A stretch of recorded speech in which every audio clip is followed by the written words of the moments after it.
আসসালামু আলাইকুম গাইস, কেমন আছেন? আশা করি যে যেখানে আছেন ভালোই আছেন। আমি মোটামুটি ভালো আছি। কি এমনি ভালো থাকবো বলেন? আমার বাচ্চাটি যে বিরক্ত করে আমি সইতে পারি না। সকালে মনে মরে যাবো। মূল কথা ফিরে আসি। আজকে রান্না করবো বলছে ডাটা, চিকন চিকন ডাটা। এইগুলো ডাটা তরকারি আমি আমার ফ্রিজে অনেক দিছি। আজকে একটু ভিন্নভাবে দিয়েছি, ফুল ভিডিও দিয়ে। আজকে ফুল ভিডিও দিব না।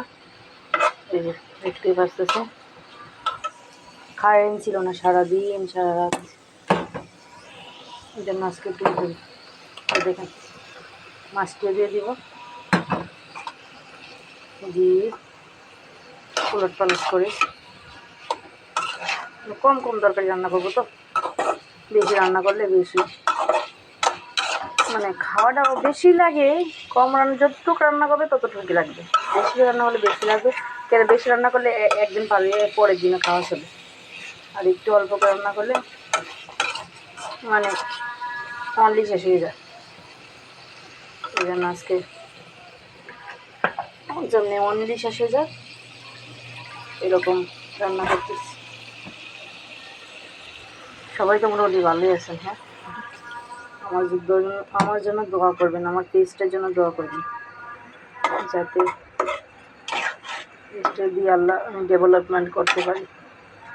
পেজটা তো আমার মানে মনিটাইজেশনই আসে না আমার বাইকে, পাইব কোন সমকন শুধু শুধু দিয়ে দিয়ে বসে থাকি। বাইকের খেলা আমি তো এত সুন্দর করে কোয়ালিটি পূর্ণ করে ভিডিও করতে পারি না। করি সামথিং করি, যেমন করি। ওই যে আমার তরকারি এখন ঢাকনা দিয়ে রেখে 10 মিনিট রান্না করবো, তার মধ্যে হয়ে যাবে তরকারি। এই ডাঁটাগুলো আমার সিদ্ধ করাই ছিল, মাছও ভেজে রেখেছিলাম।